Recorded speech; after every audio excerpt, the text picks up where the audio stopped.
going on, guys? Welcome to another development video. It's been a really long time since I've actually made one. I've been working on a game called Crossy Roads, so I hope you guys will enjoy that. So I am gonna do a scripting tutorial series. A lot of you on Twitter were wanting that, so I'm going to be doing that.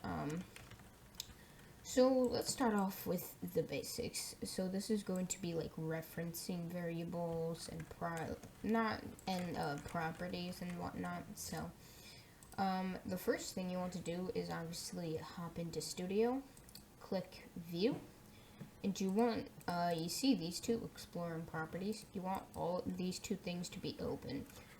Mine looks a bit like this. Obviously yours might have like properties on one side, so simply if that is the case, like if properties is right here, what I like to do is move it. I mean, it's your prerogative, but yeah, so just change it how you prefer, and then let's get started. So now you want to insert a part into your workspace. By workspace, I mean this Explorer tab right here. And then simply do it. You can do whatever you want. I mean, you don't need to do anything with the actual part, specifically, because the whole point of this is to be referencing the part itself. So yeah, so let's go ahead and click this plus button and insert a script. Name the script whatever you want. So you're gonna see immediately this print hello world. Now I do want to explain to you what it is, so go ahead and open your output and clear it, and then I'll explain to you. So when you join the game, I have all these plugins and whatnot, but you should see right here, it says hello world. So when you print something, basically the script is putting whatever you say into the output. So if I were to just change this to subscribe, then what it would do is it would put in the output pretty much subscribe, as you can see. Then it will kind of reference where this is coming from. So yeah, so you can go ahead and delete that. It is unneeded. And I'm going to be talking about variables first and foremost, and referencing with them. So a variable is simply where you can set a part to a variable. So here, let me teach you how to reference part. So normally referencing part would involve game.workspace.part. Now this will error because there's nothing to do with it, but I would have to reference a property for it to not error, because the script doesn't know what to do with that. But anyways, so you're basically referring to the game, so your entire game, and then the workspace right here. So I have the Explorer tab open. So you see this, you're referring to the workspace, and the script is going down into the workspace and finding part. So that's pretty much that. Now, instead of doing that 9 million times to go to reference it, what you can do is set it to a variable and tell the script what this is. So I'm giving a new name for part. Let's say I want to reference it as brick. So I'm telling the script what brick means. I'm setting like a let's say you come up with a new word. You need a definition, right? And that definition would be with that word. So instead of just repeating the definition of such word, you would just say that word. It's kind of like that. And I'm telling the script what brick means. So the script would go down and find part from the workspace, and it will say, oh, well that's brick. Okay. So instead of saying game.workspace.part, let's say .brick color, or actually no, it's a bit more simply, .transparency equals 1, I could say brick.transparency equals 1. Now I will be getting into properties in a moment. So that's pretty much variables. Okay. So now properties. So click on the part in the Explorer tab. You can simply click it, and you should see in your properties tab all of these little properties here. Now pretty much all of them can be referenced in a script.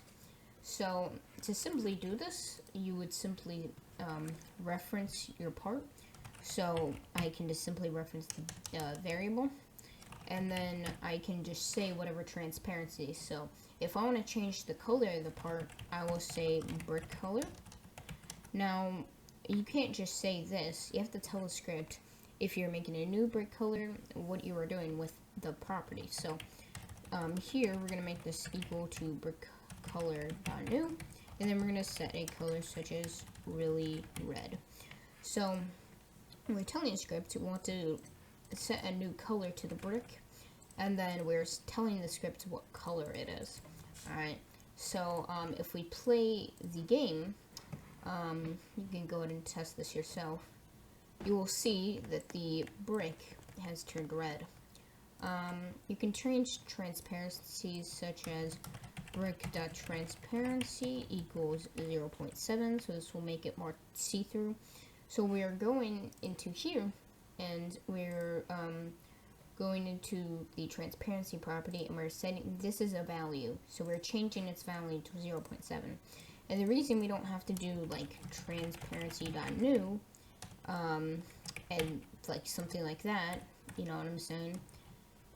You know, this would error, obviously, is because that's not how ROBLOX works. You don't need to do it for this because it's a value as opposed to like a letter, or like a bool value. So bool value is like a letter value, but yeah. So as you can see, it is more see-through, so you can kind of see that. Now let's say we want to change whether or not we can walk through the brick or not. So I'm going to make this a little bit bigger just to kind of see. So if I try to walk through the brick right now, I'm not going to be able to, right? So, and ROBLOX crashed. Lovely. Okay. That's not something I, you know, appreciate. I really don't know how to recreate this tutorial video. Okay, well, it did, okay, well, nothing saved. Nice. Alright, here, I'm gonna just quickly do this. Local brick equaling no brick space dot brick. Alright, brick dot brick color equals brick color dot really, whoops, red, brick dot brick color, or now, brick dot transparency equals 0.7. Alrighty, I will also explain more with variables in a sec, but if I were to scale this, let's say like this, please do not crash. I'm actually going to save this now. Hold on, because ROBLOX today, for some reason, does not want to be cooperative. Thank you, ROBLOX, for that. I really appreciate that. Now, anyways, if I try to walk through it, my character is not going to be able to get through it. Now, there's something called can collide. So this is this little property that allows you to kind of walk through the door or not. So to change this, because it is a check or uncheck type of property, it's a true or false. So if we say false, that means there will be no can collide, meaning the character will not collide with the door. It will instead go through it like it, you know, does not exist. So that's pretty much that. Whoops, I forgot to reference this as part. You know, this is basic shit and I'm making mistakes. I'm done. Oh, I forgot one more thing. Alright, so essentially, we also need to anchor the part. So if you don't anchor it, it's simply just gonna fall on over when you touch it. But you can activate the anchor property here, but there's actually a property called anchored. So if we do, if we do brick.anchored equals true, so if we set this property to true, the brick will stay in place no matter what. So, yeah. Alrighty. So as you can see, my character can freely move through the brick without any, you know, without any problems. So, yeah. So now there's some more properties that you want to go through, and it's position. Position is also not as simple as you would think. So to do this, we need to reference the property called position, and then we need to say vector3.new. Now, vector3 has 3 arguments, so anything in these brackets is considered an argument. And basically what that is the position where you want the brick to move to. So here, how I do this, and I use this in games a lot, is I simply just duplicate, get the position, and then do that. So, yeah. And to see an actual change of position, I'm going to put a wait. Now, wait is quite self-explanatory. It's basically where it will wait however many seconds before moving to the next line of code. So the default is 1 second if I do that, or I can set it to 2 seconds. I'll be setting it to 10 seconds. It does take a bit to load in it, and the script will run as soon as you press play. So the script will wait 10 seconds before running this line of code here, and then I'm going to explain the code. Alrighty, so the 10 seconds is obviously not. There you go, and it moved to that position. So so vector 3. So this is basically vector, which is kind of like the position. Then 3 arguments. Then we're making a new one. So we're making like a new argument per se. And then this is the argument. Okay. So yeah. So that's pretty much the position property. Then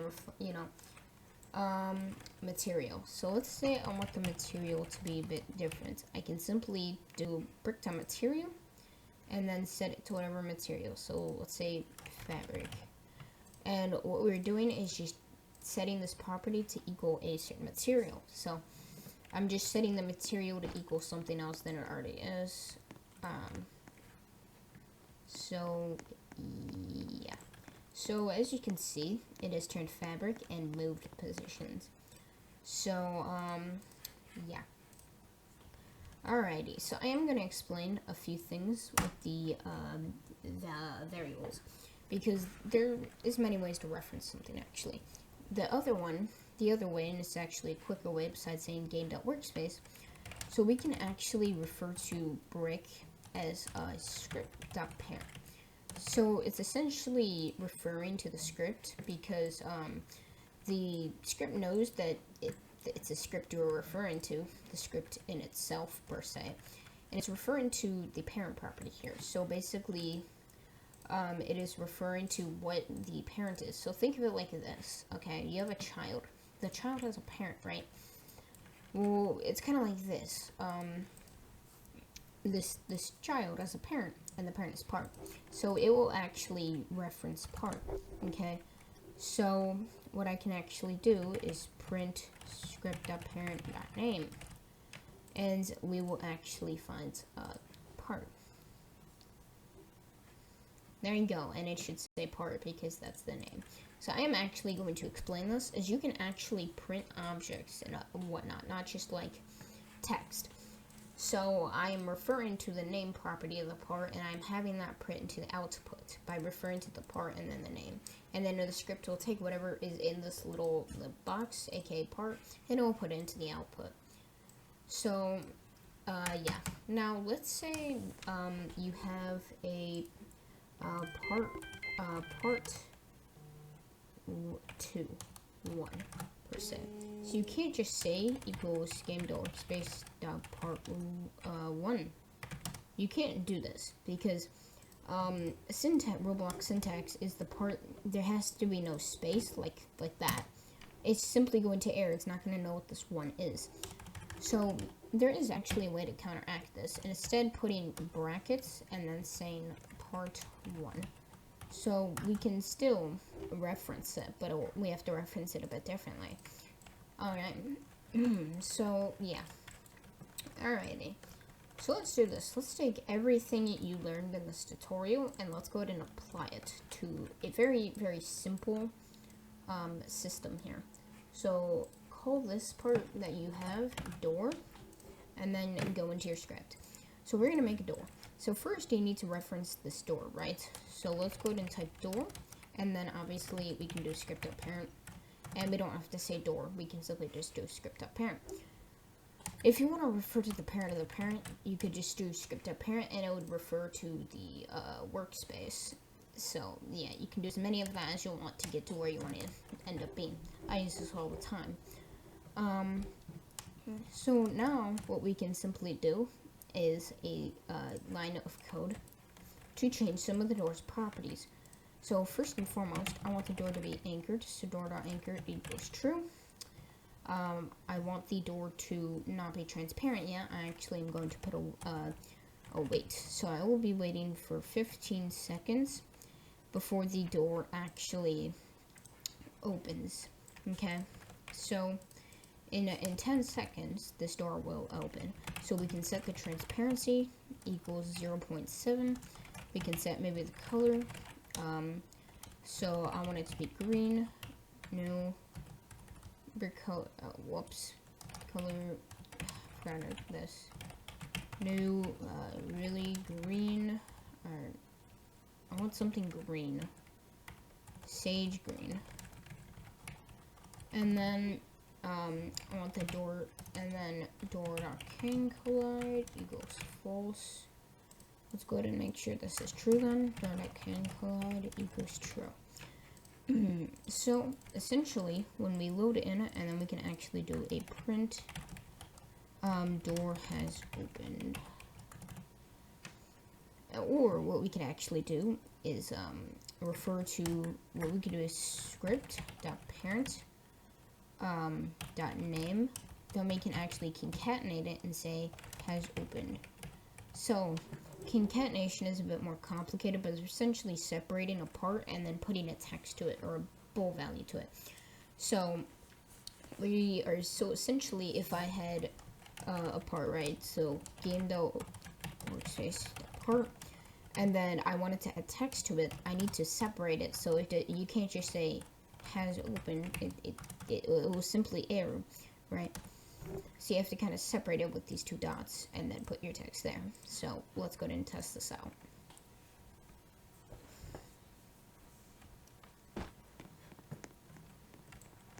So obviously we do have to wait 15 seconds. So I might just walk around for a bit. Oh, no, I spelled transparency wrong. Huh. There we go. Whoopsie. Okay. Transparency. There we go. I will make typos like this all the time, and it drives me literally insane. Alrighty, so let's try this again.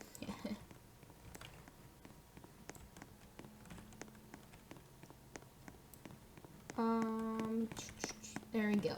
So, then it is walkable, so I can just walk through, and here it says door has opened. Now, if you want a space in between door and has in the actual output, you do need to add a little space here. I forgot about that, so if you do that, then it will remove that. If you want proof of that, here you go. I'm gonna show it right now. So, yeah. There you go. As you can see, it is now fixed, and it says door is open. So let's say we want this door to now close after 15 seconds. So we can put another wait, and what we can actually do is just copy and paste this code right here. But instead, we can kind of reverse it. So let's say really red for my color to indicate the door is closed, and then we can set this to true, and then simply just do that. So you're basically reversing the effects there. So now in about 30 seconds, we'll have gone through the entire door process. There you go. So door is open, and then in another 15 seconds, it should close.